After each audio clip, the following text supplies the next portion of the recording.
um dos encontros da comunidade, mapas culturais, são encontros que a gente faz com alguma rotina, para lançamento de versões, novas funcionalidades e melhorias, mas a gente também costuma fazer encontros da comunidade mapas para debater o mapa de desenvolvimento, questões relacionadas e pertinentes à comunidade, e reforçar que neste momento a HackLab a gente tem atuado como uma facilitadora e articuladora da comunidade, mas a comunidade ela é aberta e a ideia é que ela seja cada vez mais autogestionada, né? Então, quem aqui trabalha com gestão cultural, com tecnologias e soluções digitais e com mapas culturais, e sentir vontade de chamar encontros da comunidade para colaboração em algum aspecto, fique à vontade também.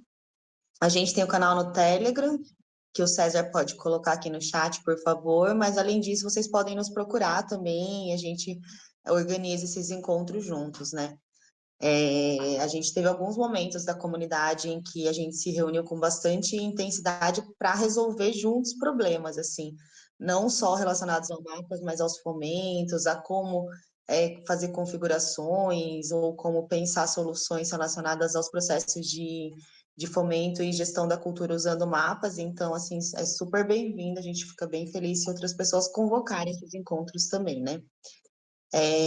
O encontro de hoje, a gente vai fazer o lançamento da versão 7.5, acho que cotidianamente, com alguma rotina, a gente faz o lançamento de atualizações, né?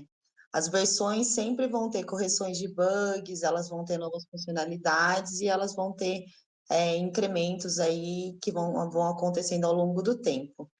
E aí, essa versão 7.5, a gente tem um investimento mais estruturante da Secretaria de Cultura do Estado de Pernambuco, que aqui está representada por Edileudo, né? Tem mais alguém aqui com a gente de Pernambuco? O Tiago. Tiago, Edileudo e Tamires está aqui também. Que trouxeram alguma dessas melhorias, mas é importante a gente dizer que todas as organizações que usam mapas culturais também contribuem constantemente para esse processo, né? Seja por meio de contratos que mantenham uma equipe operacional e trazendo melhorias, seja a partir também de uso, colaboração, tanto no desenvolvimento, né, que nessa versão específica a gente não tem desenvolvimentos que vêm de colaboração de outras organizações, mas isso pode acontecer, e a gente também, mais uma vez, quer que aconteça, né? Mas também sobre o uso, né? Então, a gente tem aí, conforme vocês vão usando, vocês trazem feedback e a gente coleta essas informações para empreender melhorias, né? Então, destacar aqui, né? O FPEL, Secretaria de Cultura do Estado de Pernambuco, do Pará, Floresta Ativista, ANFRE, Goiás, que também faz um uso e tem equipe de tecnologia trabalhando no sistema. O pessoal da Fundação Cultural de Santa Catarina, nesse momento, não está usando, mas já usou, já trouxe bastante input para a gente, inclusive no próprio mapeamento aí de possibilidade de uso. O Ministério da Cultura também está aqui e contribui bastante com esse processo de estruturação e desenvolvimento. Então, é um pouco por aí, gente. Agradecer a todo mundo pela participação e engajamento. Aí agora a gente vai começar a apresentação. O Rafael, que é sócio aqui da HackLab, mas também o líder técnico do Mapas Culturais, vai apresentar algumas dessas melhorias. O César vai colocar aqui no chat também o documento que traz todas as melhorias que a gente chama de changelog, que é um documento que traz tudo que entra na versão 7.5, né? A gente escolheu algumas melhorias aqui para apresentar para vocês, que estão relacionadas ao bloqueio de edição da entidades, para que dois usuários editem uma mesma entidade simultaneamente, o customizador de subsites, para que pelo próprio painel seja possível mudar cores, imagens, textos, etc., Uma melhoria muito importante aqui, que acho que vai ser bem celebrada, que é melhoria na exportação de planilhas, né? Tanto para a escolha do formato do arquivo, como para que esse download venha por e-mail quando a planilha estiver pronta, então não precisa ficar esperando, porque a gente trabalha com bases de dados extensas e pesadas, né?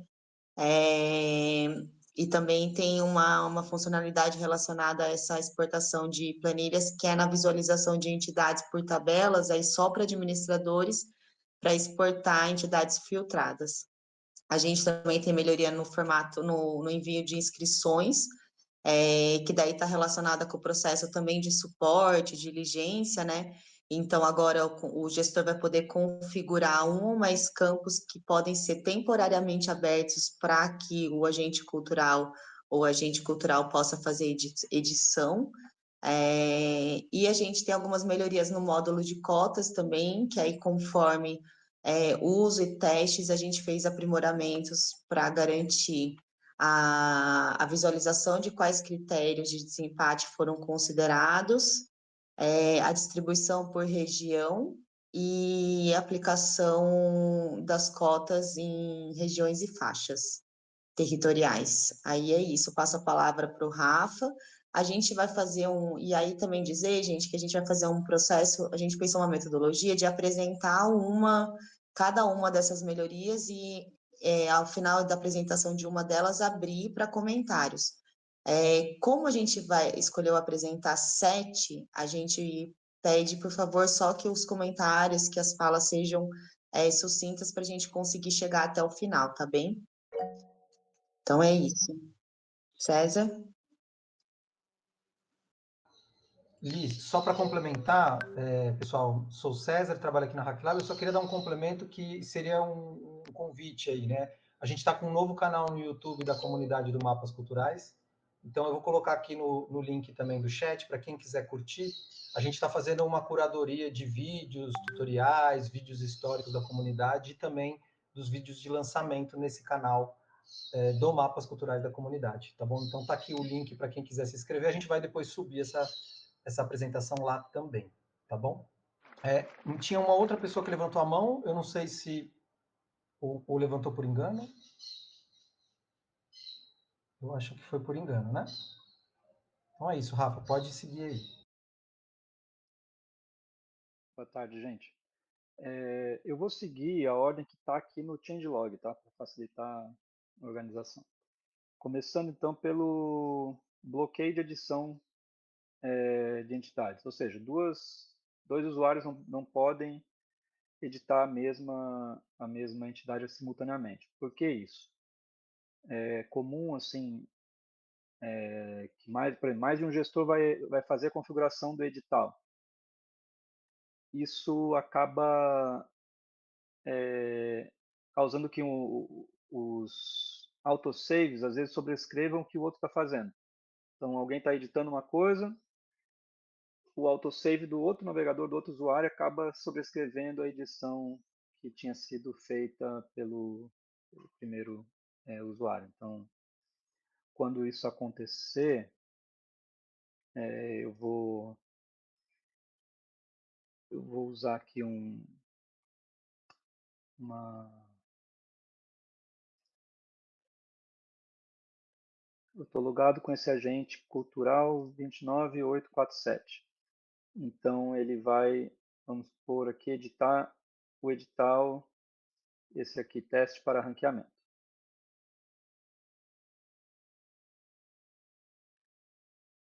Agora eu vou abrir uma aba anônima.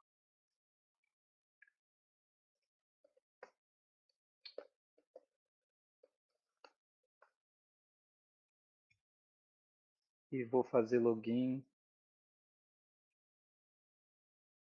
Acho que tem. Tá com autenticação. Já sei. Sair. Eu vou trocar de usuário aqui.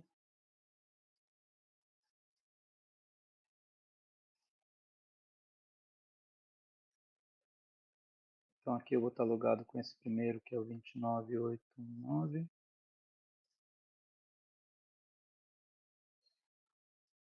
E aqui eu vou logar com o meu usuário.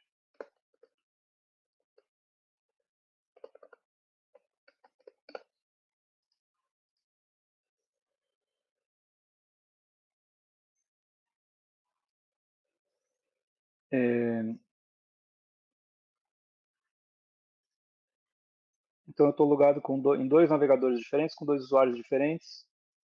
Eu vou numa janela editar essa oportunidade.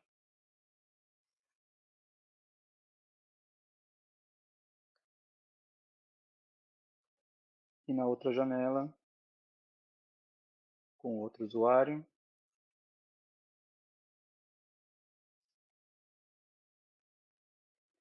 ele já não deixou. Essa oportunidade está sendo editada pelo agente cultural Tananã. E daí, como eu tenho permissão aqui, eu posso assumir o controle. Tá? Então, posso clicar aqui, porque pode ser que a pessoa deixou aberto no navegador, não está trabalhando, etc. Eu posso assumir o controle. Quando eu assumir o controle, vai chegar uma notificação para o outro usuário.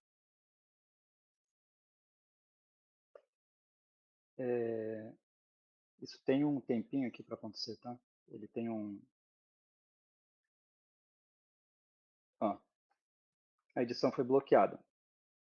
Está bloqueada pelo outro usuário. Aqui eu poderia assumir o controle novamente, e daí a outra pessoa perde o acesso. Então, somente uma pessoa pode editar a entidade simultaneamente. Tá? Basicamente é isso. Esse recurso está para todas as entidades.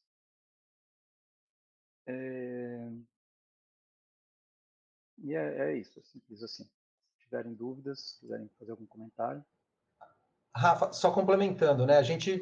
Essa demanda ela surgiu a partir do momento que a gente teve alguns casos de dois gestores da mesma secretaria fazendo edição da oportunidade. E, de repente, algumas configurações sumiam. Então, essa melhoria ela surgiu de fato de uma demanda que surgiu no nosso suporte 2 algumas vezes, de duas pessoas administradoras da mesma oportunidade, da mesma secretaria fazendo a edição. Só complementando. Isso. Alguém quer fazer algum comentário, tirar alguma dúvida, ou posso seguir para a próxima funcionalidade já? Vou seguindo, então. Vou sair daqui e assumir o controle. A próxima funcionalidade é a customização do tema para subsites. Eu preparei um subsite aqui. Vale ressaltar que, por enquanto, ele está disponível somente para subsites, mas a gente vai em breve disponibilizar isso para o site principal também. Então aqui eu entrei se dá para, não sei se está pequeno ou se dá para ler, mas aqui eu estou em outro endereço, é subsite.localhost. Tá? Então eu estou num subsite da instalação. Então, se eu fizer login como administrador aqui,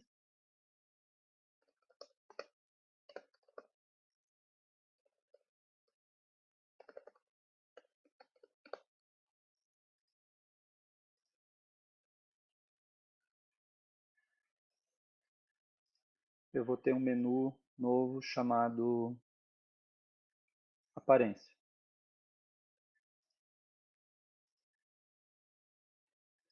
Aqui eu consigo configurar todos os textos da home, desde aqui o texto, deixa eu abrir aqui, esses textos aqui, todos esses textos que estão aqui na home eu consigo customizar e definir a imagem, por exemplo,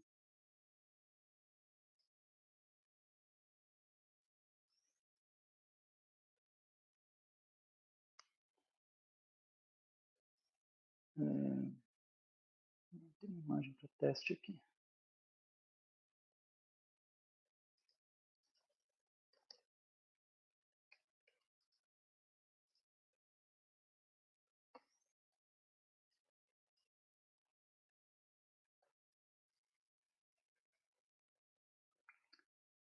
Então, além dos textos e das imagens da home, eu consigo configurar as cores das entidades. Então, até que eu já fiz a configuração, né? Essas cores eu acabei configurando aqui, cor primária, secundária. Vou colocar aqui um verde.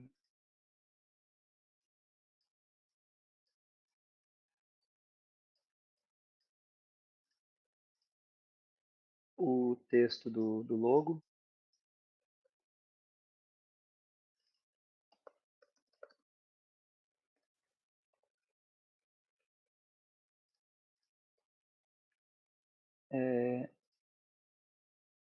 A configuração do mapa, então eu posso, por exemplo, buscar aqui a cidade de Florianópolis. Então eu vou configurar a posição onde o mapa vai aparecer. Eu posso definir o zoom do mapa. Então, quero que apareça por padrão aqui. O zoom máximo de detalhe, eu quero que seja esse. E o zoom mínimo, esse. Então, se eu recarregar aqui, ó, mudou as cores.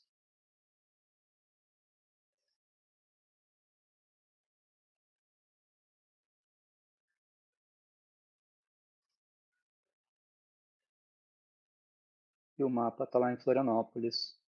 Eu mudei o nome do logo aqui. Então, esse é o início do customizador do tema. Né?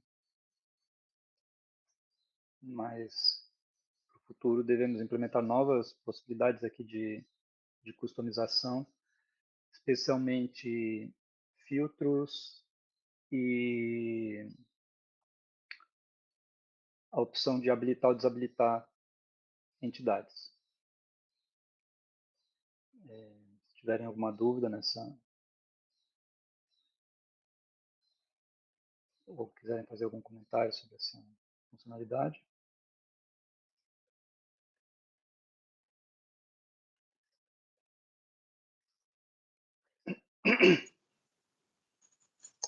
Bora seguir, então.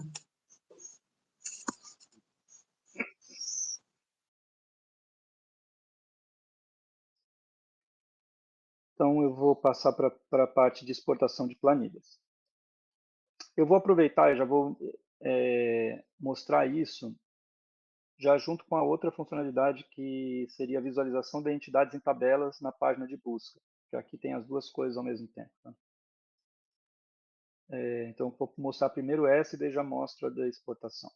Essa parte aqui de visualizar entidades em tabelas, ela é exclusiva para administradores do sistema. Isso por enquanto e por padrão.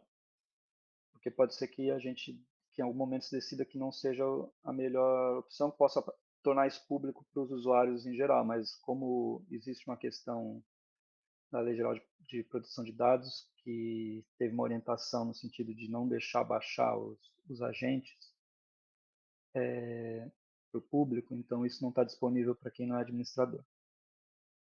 Mas ela fica... Deixa eu entrar aqui no site principal. Entrando como administrador de sistema, aqui nas páginas de busca, você agora tem uma visualização por tabela também. Tá?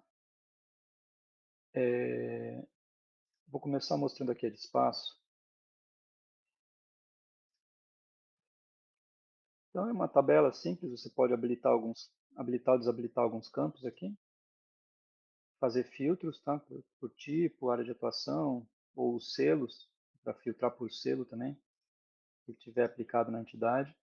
Fazer busca por palavras-chave. E aqui tem a sua tabela das entidades. E daí vem a segunda... vou mostrar aqui, antes de falar da parte da exportação das planilhas, mostrar que em agentes que a gente colocou, tem uma tabela de agentes geral, onde aparecem tanto os agentes individuais quantos agentes coletivos, mas também a gente fez uma tabela somente de agentes coletivos e uma tabela somente de agentes individuais. Então, aqui, da mesma maneira, você pode fazer as filtragens. Então, por exemplo, vou pegar aqui somente mulheres cis. Então, aqui, deixa eu fazer uma coisa aqui.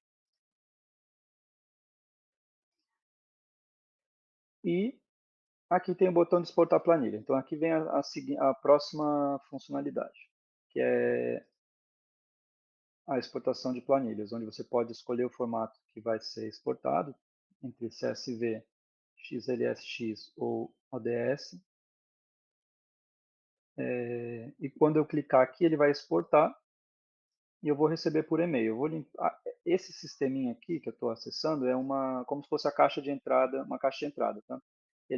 Aqui são capturados todos os e-mails enviados pela plataforma aqui no meu ambiente de teste. Então, todos os e-mails que são enviados, eles aparecem aqui.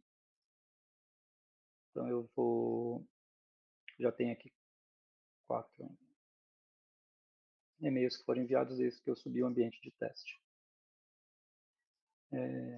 Vou clicar aqui para exportar como CSV.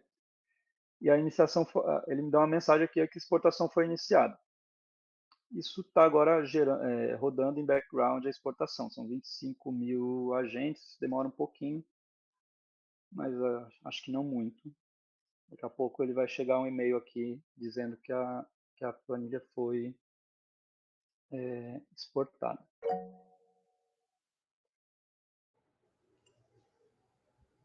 Posso te complementar, Rafa, enquanto está carregando?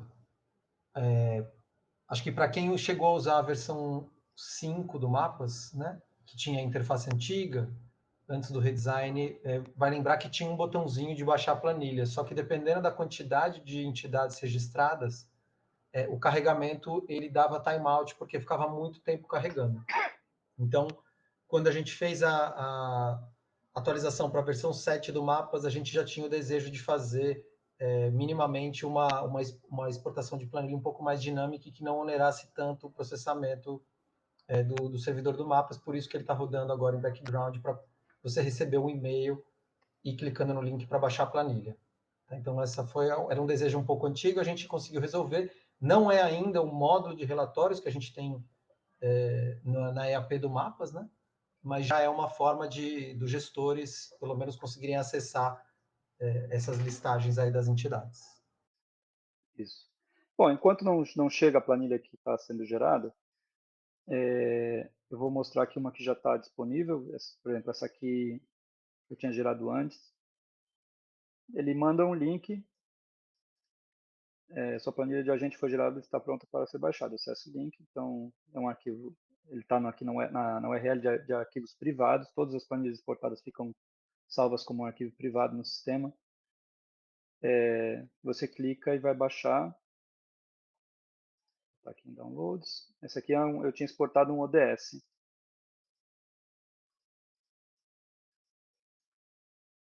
Veja, estou clicando, não está funcionando, está com pau na interface do meu Linux.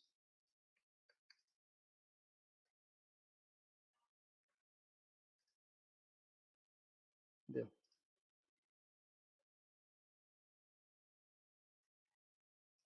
Então aqui está a planilha exportada.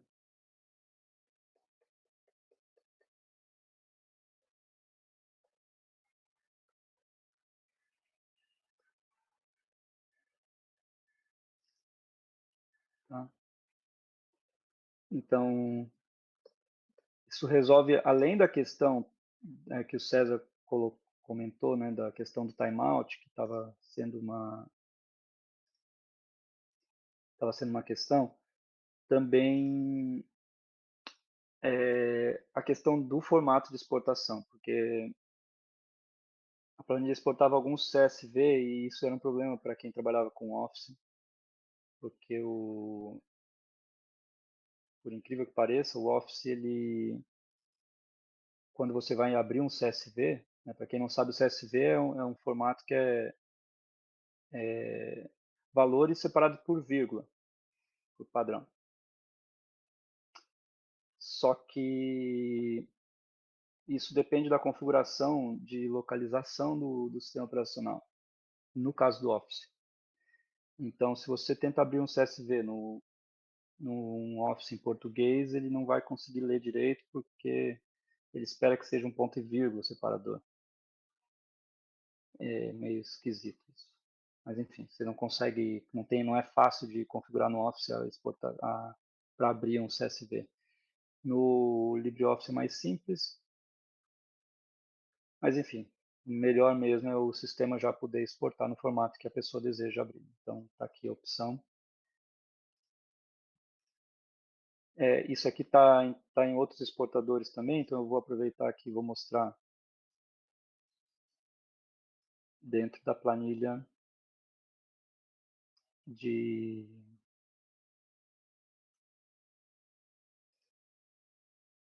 dentro da tabela de inscritos aqui na gestão da oportunidade.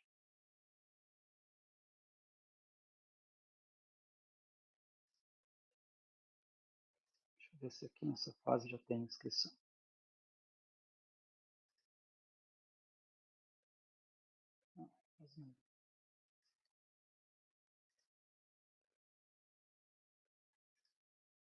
Lista de inscrições. Então aqui você tem, ó, exportar planilha. Você pode escolher o formato e você vai ter também a lista das exportações já feitas, tá, para baixar. Então, toda vez que você exportar, ele mantém o histórico aqui. Então, tem isso aqui na planilha de inscritos, na planilha de avaliações e nessas planilhas novas, nessas tabelas novas que a gente implementou nas páginas de busca.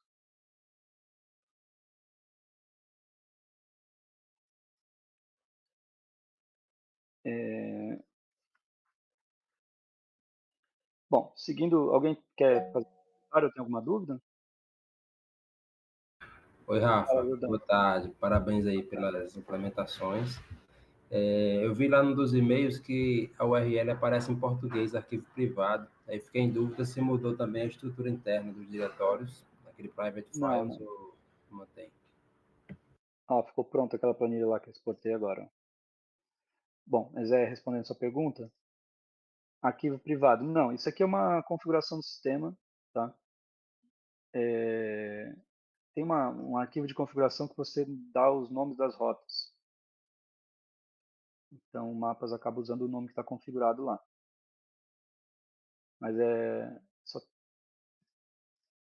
eu posso mostrar isso depois para... É só exibição, né? É só para o usuário final, beleza. Só fiquei em dúvida se tinha mudado Isso, algo. uma configuração do sistema. Você poderia renomear isso para o que quisesse. Inclusive nas instalações, por exemplo, no Uruguai está em espanhol, né? Você pode configurar essas rotas. Bom, vamos seguindo então. A próxima funcionalidade é a edição de inscrições enviadas. Isso aqui também foi uma funcionalidade há muito desejada. Até então, em diversos momentos era necessário colocar a inscrição como rascunho, mas aí você não conseguia garantir que o proponente editaria somente os campos que ele tinha que editar, né? Vamos supor que ele entra com suporte, ou tinha que ser via suporte, né? Daí o suporte editar aquele campo. Então agora o gestor consegue vir aqui na página, na tabela de... Vamos voltar aqui.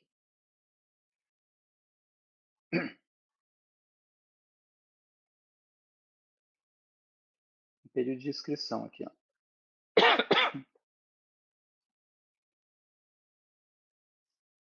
Você vai na lista de inscrição.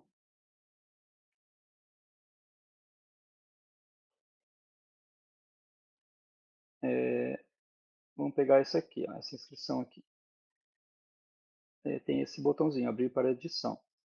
Aqui dentro você vai dizer até quando ele pode editar. Então eu vou dizer que até dia 1/10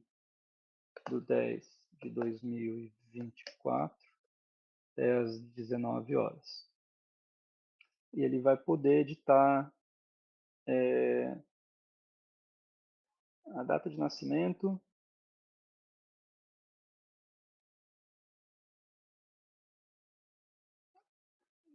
o proponente é mãe. Salvar. Então aparece aqui, ó, ele tá em amarelinho, ele tem até amanhã às 19 horas para editar. Eu vou editar isso aqui só momentaneamente para mostrar o que aconteceria se eu tivesse colocado, se tivesse sido no passado isso. Então fosse 29/9.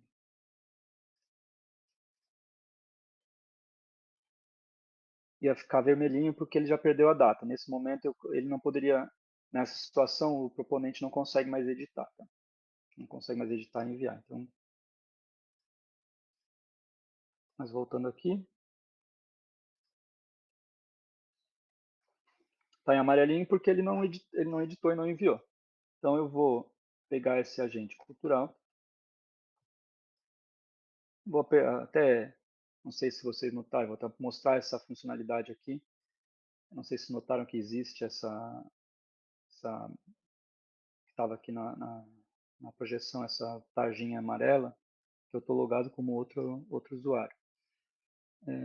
Superadministradores podem fazer isso com um plugin, tá? Ele vem na gestão de usuários e pode se passar por outro usuário. Então eu vou pegar aquele agente cultural e vou fazer aqui logar como aquele agente. Então agora eu estou logado como aquele agente e está aqui. Ele é um avaliador em algum edital. Mas tem a inscrição aqui dele. Entrando na inscrição daquele edital, agora na timeline de acompanhamento aqui aparece o botão para ele editar. Então ele entrando aqui, os dois campos que eu coloquei estão, acho que eu marquei o nome do proponente também, editáveis. Então, tanto aqui o nome, a data e o se é validar e enviar.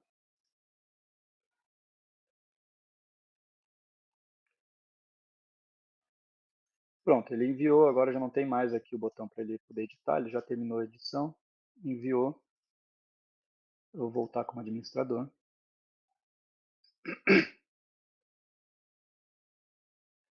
Oportunidade.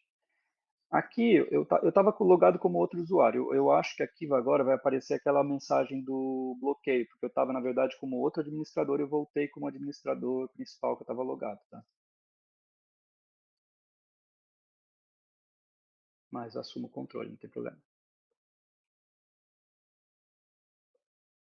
Configuração de fase, inscrições e resultados. Então, voltando para aquela tabela,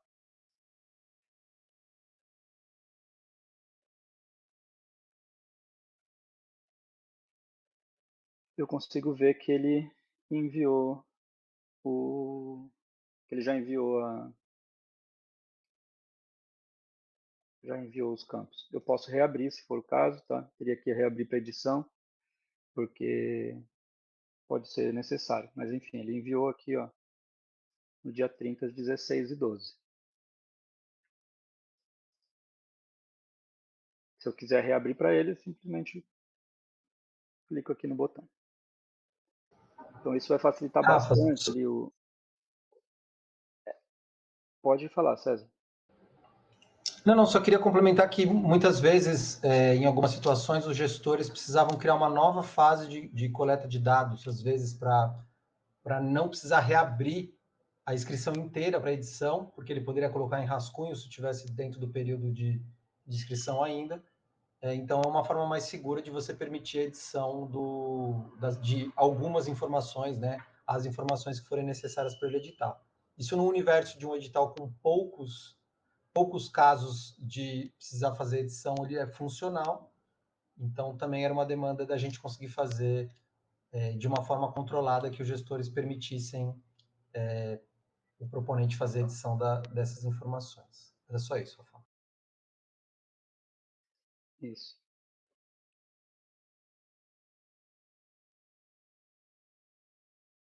Alguém tem algum comentário a fazer? Ou alguma dúvida? Pode falar, Vitor.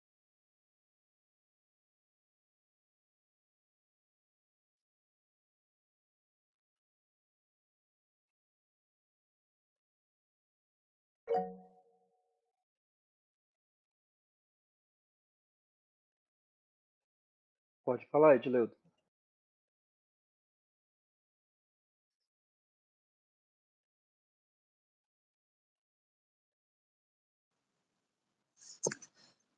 Alguém tá mudo só para mim? Ou... Não, tá para mim também, não estou conseguindo escutar, Edileudo. Edileudo, não, né? Estamos. Com problema no microfone.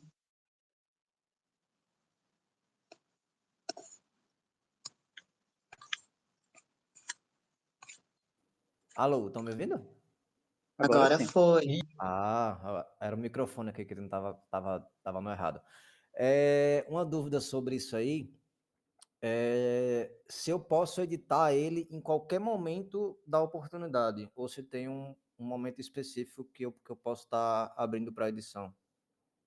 Não, qualquer momento.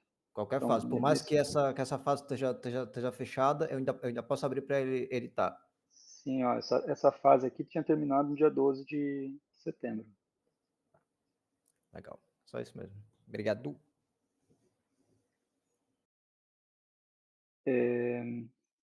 Vamos seguindo, então. O Vitor tinha levantado a mão, não sei se ele queria perguntar. Se perguntar, se posso atualizar.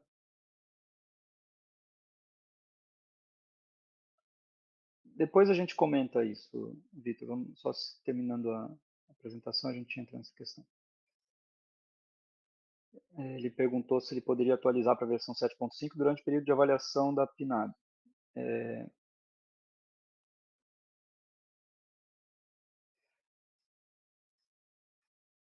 Bom, eu acho que das novas funcionalidades principais, essas são as que a gente tinha que eu acho que valeria a pena a gente mostrar aqui. Tem outras que são são menorzinhas, não posso só listar aqui, ó. Uma opção para o gestor pedir, solicitar o avatar do agente responsável no formulário de inscrição. Então agora você pode ter uma opção que você pode pedir na ficha de inscrição para que o proponente preencha o avatar do agente dele, porque era muito normal que ficava lá um monte de pessoas sem foto de perfil, um monte de rostinho cinza, né, na plataforma.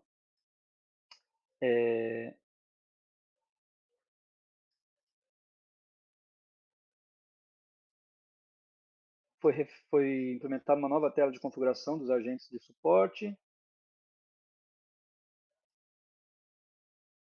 exibição da data de envio das avaliações, então são coisas pequenas assim, né? E uma mudança no endpoint aqui que retorna.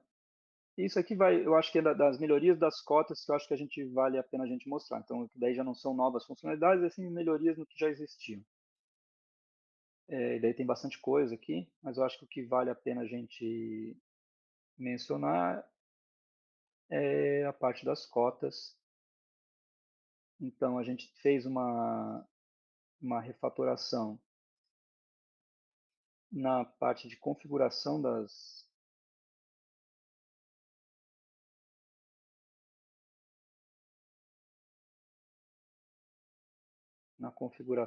cotas, tá? Avaliação técnica. Basicamente, bom, a gente adicionou um novo tipo de critério de desempate, que é data de envio da inscrição, isso é um detalhe, mas em algumas situações é importante, porque não pode deixar que empate nunca. Então, se empatar tudo que já foi configurado de critério de desempate, você tem, no final, a data de envio da inscrição para usar como critério de desempate. Dentro das políticas afirmativas, a configuração de cota, agora você precisa escolher, no campo que define a cota, na configuração da cota, então, a cota para pessoa indígena, você precisa escolher qual é o campo que representa no caso aqui, a raça do proponente, para cada tipo de proponente. Então, se eu tiver aqui, tiver aqui, tipo de proponente, pessoa física e coletivo, na configuração das cotas, eu vou ter que escolher qual é o campo que representa a raça para o tipo de proponente pessoa física e qual é o campo que representa a raça para o tipo de proponente coletivo, porque pode não ser a mesma coisa. Né? O que representa a raça para um agente coletivo? Isso pode estar definido no edital, algo como ser um campo numérico, uma opção no formulário, por exemplo, dizendo uma pergunta checkbox, que diz assim, a maioria dos representantes, ou a maioria dos indivíduos do coletivo é negro ou pardo, sei lá, ou algo assim, sabe? O que é diferente do campo para a pessoa física. Então, antes, na configuração anterior, você não tinha esse detalhamento. Isso é uma coisa. Outra mudança é aqui na configuração do território. Qual é o campo que representa o território para o para o tipo de proponente coletivo e para o tipo de proponente individual, pessoa física. Da mesma maneira, eu preciso dizer qual é o campo. Tá? Então, esse campo pode ser um campo de seleção no formulário ou poderia ser um checkbox, dizendo, sou de Recife. Um checkbox, então eu marcaria ali dizendo qual é o campo que representa a região. Na configuração, o que mudou foi isso. Agora, no cálculo das cotas, uma coisa que a gente fez foi também garantir que dentro das regiões, então quando eu estou usando distribuição por região, e dentro das faixas, quando eu estou usando faixas, por exemplo, aqui eu tenho 3 faixas, então tenho 20 vagas, então eu garanto que dentro dessas 20 vagas as cotas estão sendo aplicadas. Então, se eu tenho 10% de vagas para pessoas indígenas, eu vou ter 10% de pessoas indígenas dentro de cada linha ou faixa. Da mesma maneira, eu vou ter 10% de pessoas indígenas dentro de cada uma das regiões. Então, dentro de Sertão, Agreste, Mata Pernambucana ou região metropolitana. Essas foram as melhorias que a gente fez em cotas. Tá? Além de, na tabela de inscritos,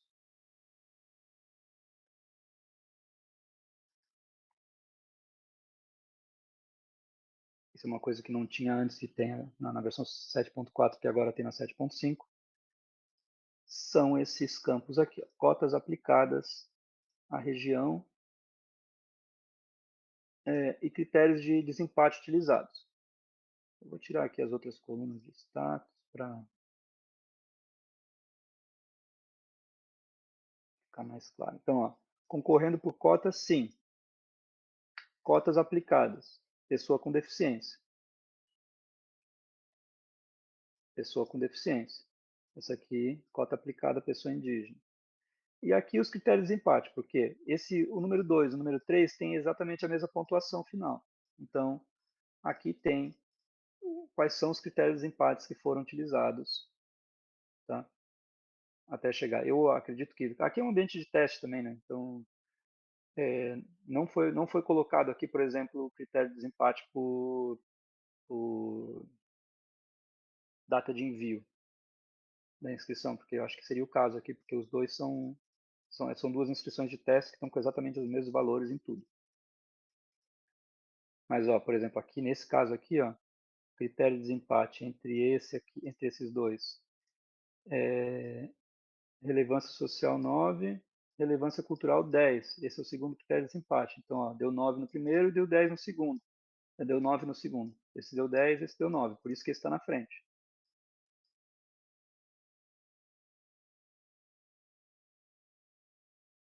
e assim por diante. Então fica claro, fica mais transparente o porquê que dá para auditar, né? Por que um foi para frente, por que um subiu, outro desceu.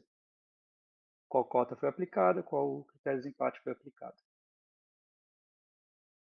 E a região onde ele está concorrendo também. Porque isso aqui não é o campo que representa como eu falei, né? Na configuração você escolhe qual é o campo que dentro do mesmo tipo, pro tipo de proponente representa aquela região. Aqui é qual região ele está concorrendo, exatamente.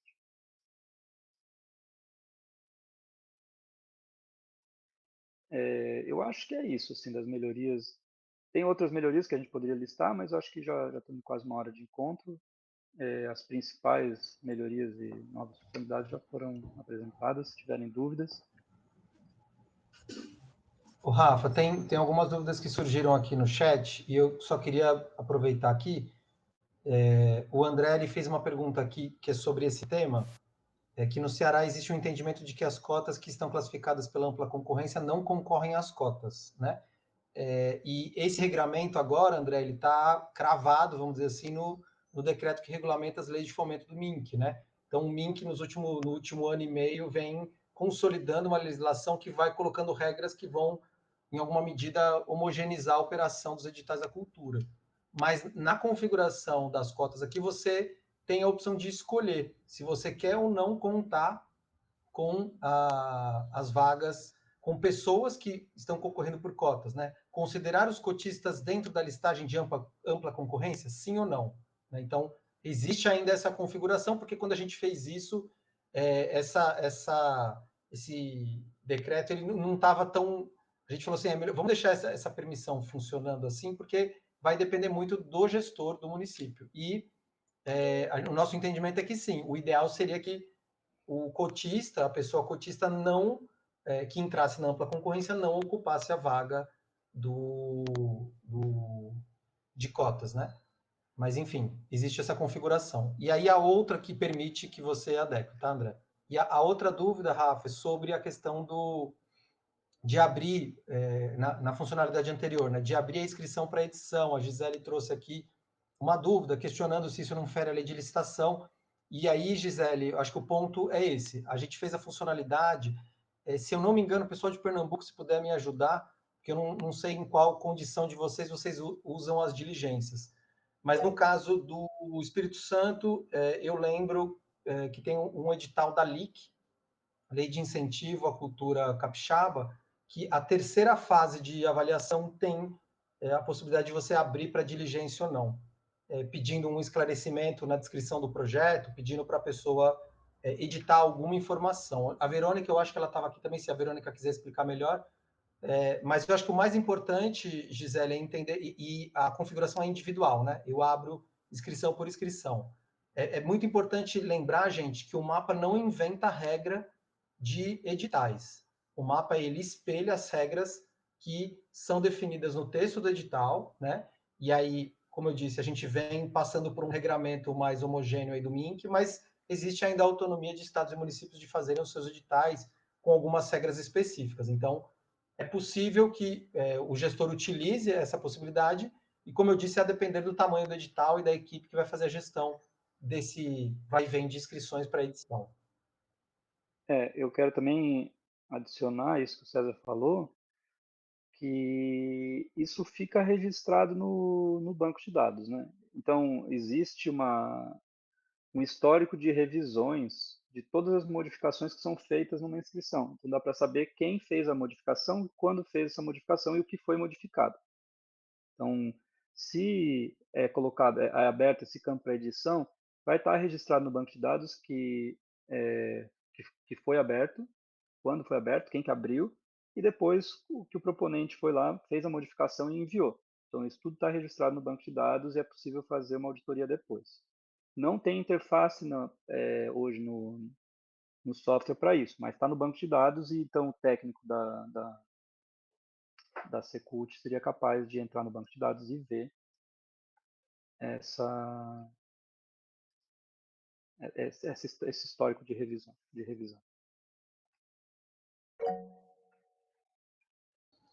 Tinha duas pessoas que levantaram a mão aqui. Agora foi a Irene, mas antes foi a Eliane. Quem que levantou a mão, gente? Pode pegar a palavra. Eu só queria comentar mais uma coisa que o Fernando Lordão falou ali, que é um exemplo bom, porque às vezes acontece também. Lançaram o edital, as pessoas se inscreveram, não sei o quê, e daí perceberam que erraram um campo. Erraram um campo do formulário, não botaram uma opção, ou esqueceram de marcar como obrigatório, ou mesmo esqueceram de botar um novo campo. Faltou um campo no formulário. Então você poderia adicionar esse campo, abrir esse campo para edição de todo mundo, daí todo mundo poderia entrar ali e enviar somente esse campo sem a necessidade de criar uma nova fase no edital. Ia dificultar todo o processo de validação documental, etc. Então, uma possibilidade também. A Irene levantou a mão. Irene, pode. Levantei, mas eu acredito que, boa tarde a todos, todas, acredito que já foi esperado, era muito mais para trazer o relato da LPG versus PNAB em relação a essa fase, né, de edição. Na LPG nós tivemos, sobretudo na fase de pagamento, uma dificuldade com as contas bancárias, né? Então, a fase de diligência para que nós conseguíssemos fazer o ajuste da conta bancária, do comprovante, do extrato, a depender do que o edital solicitava, seria fundamental, porque, em tese, não era uma fase que inabilitava o proponente, né? Era uma fase complementar para o proponente já receber, uma vez que ele já tinha passado pelo processo de mérito, documental, enfim. E aí, agora, para a PNAB, nós prevemos isso. No final, quando o proponente envia a documentação para pagamento, a gente consegue fazer essa diligência em tempo real na avaliação e o próprio proponente faz esse ajuste. Nós vamos ganhar tempo, celeridade, e vai ser algo que pode ser auditável. Então, nós, aqui de Pernambuco, estamos enxergando isso como um grande avanço, inclusive não só para o setor da gestão do mapa cultural, mas também para o financeiro, que sofreu muito, foi muito custoso para eles, e eles estão bem felizes com essa movimentação.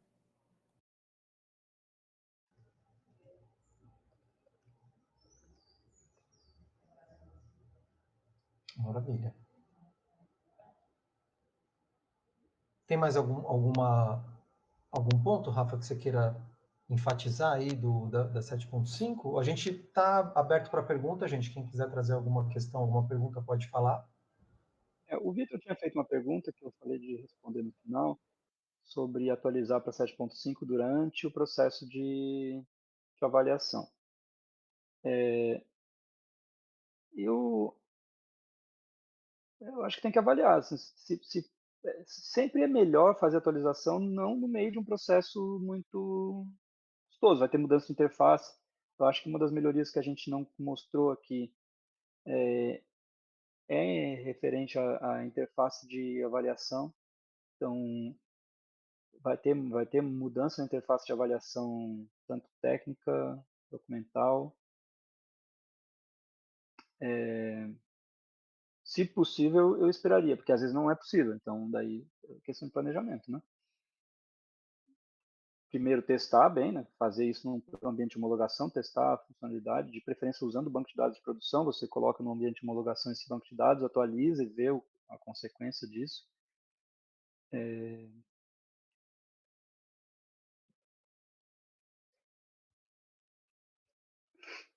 Mas eu acho que não tem, a princípio, nenhum impedimento, só que vai ter mudança. O próprio avaliador, ele está avaliando numa interface, vai, de repente, de uma hora para outra, vai mudar isso. Acho que até os botões, se não me engano, entrou nessa versão, né, César? A cor dos botõezinhos para o avaliador, a gente está... Quando ele entra na interface de avaliação, ele vê uma coisa similar a isso aqui, né? Essa tela até ficou bem colorida por causa disso, assim, a gente botou isso para cá também, ó. Então a gente consegue ver para cada avaliador quantas avaliações ele tem pendente, quantas foram iniciadas, quantas já foram concluídas, quantas ele já enviou.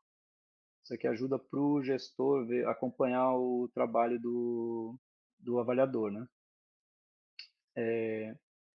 Mas quando esse avaliador entrar lá na lista de avaliações que ele tem para fazer, os botõezinhos vão estar nessa cor também. Então, o botão de concluir vai estar azulzinho, o botão de enviar vai estar verde. Então, muda um pouco a interface, isso pode complicar, ou atrapalhar, não sei, né? Durante o processo. Se for possível fazer isso após período de avaliação, melhor. Lembrando que para o período de avaliação não é necessário ainda configurar as cotas, tá? Só precisa configurar a parte de configuração de cotas, critérios de desempate após o período de avaliação, porque é só então que, para poder fazer o ranqueamento, os avaliadores têm que ter avaliado todas as inscrições já. Então, só depois disso que precisaria fazer a configuração das cotas. Pode falar, Gordão. Rafa, boa tarde de novo. Eu comentei ali qual foi minha curiosidade em saber qual foi a mudança mais profunda que motivou o incremento da MyNovation para 7.5. Estou perguntando porque eu vi que foi uma série de alterações, muitas modificações, muitos arquivos. E aí, para você resumir para a gente, sem a gente ter que ir lá estudar o código. Tá, vou vir pro changelog, né? Como é que a gente usa o versionamento semântico, né? O que diz o versionamento semântico é que quando você tiver novas funcionalidades, você vai aumentar aqui. Correções e ajustes, ou uma pequena melhoria, que não é uma nova funcionalidade, você vai aumentar o patch. As novas funcionalidades são essas mesmas que a gente apresentou, né? Então, porque aqui, ó, essas alterações que estão aqui em melhorias, correções, melhorias não funcionais, isso aqui tudo daqui para baixo poderia ser dentro dos patches. Mas essas aqui são as que fizeram a gente lançar uma versão nova, uma minor, né? Pode falar. Teve alguma mudança de banco, alguma update daquele que troca conteúdo, alguma coisa assim, tipo mudar para representação em JSON, alguma coisa assim? Ou nada muito nesse sentido? Só de funcionalidades mesmo? Eu não tenho isso de cabeça, eu preciso avaliar a lista lá dos DB updates. Certamente tem coisa, não sei se muito significativa, mas tem modificações, tem DBs updates, né? Tem atualizações de banco, sim. Joia. Eu tô insistindo nesse ponto só para avaliar impacto, sabe? Da modificação, da atualização. Obrigado Mas aí. sim, existem modificações, sim. Pelo esclarecimento. Obrigado. Pessoal, são 16h37. A gente está, acho que caminhando para o final, né, Rafa? Eu não sei se você quer fazer algum complemento. Mas quem quiser ainda trazer mais alguma pergunta, trazer mais alguma questão, pode falar ainda. Eu só queria aproveitar, falar. Só mais um detalhe que eu esqueci, mas a gente nessa versão também atualizou a versão do PHP no Docker. Então ele foi da 8.2 para 8.3. Desculpa, era só porque o Lordão estava perguntando ali das...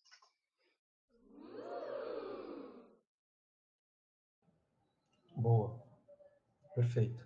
Só queria reforçar de novo, então, gente, a questão a gente tem o canal no Telegram da comunidade, né? Principalmente para desenvolvedores, mas tem gestores também. Eu vou colocar o link de novo aqui. E a gente está organizando o conteúdo da comunidade do Mapas Culturais num novo canal, que é Mapas Culturais. Também vou colocar de novo aqui o link. Quem quiser acompanhar, enfim, o histórico e o que está sendo feito daqui para frente, a gente vai estar publicando lá, essa apresentação vai estar lá. A gente quer fazer mais encontros, porém, sabemos que o momento dos editais da PNAB estão tomando muito tempo dos gestores, então também a gente fica nessa crise, né, a agenda está meio apertada, mas ao mesmo tempo é importante também a gente manter essa comunicação com gestores e desenvolvedores do Mapas, né? Então, quem puder curtir se inscrever na comunidade, no canal da comunidade no YouTube, eu vou colocar aqui para vocês poderem acompanhando também, tá bom? Mas é isso, a palavra está aberta, gente. Se mais alguém quiser falar alguma coisa, tirar alguma dúvida, agora é a hora.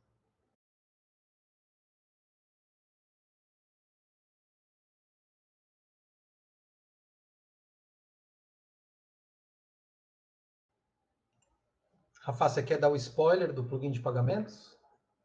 Acho que pode ser um bom momento também, né? Já jogar para o universo.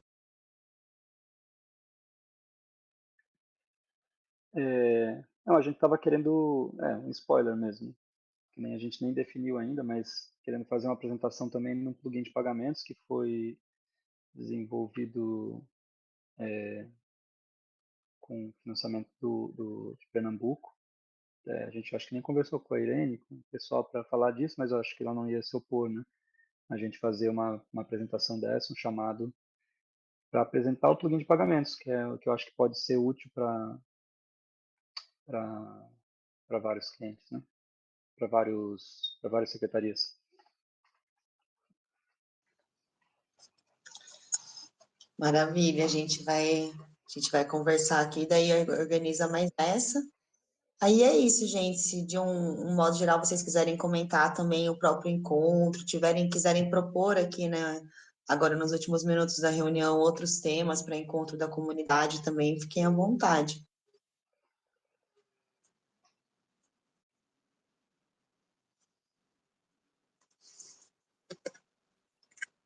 É isso, então.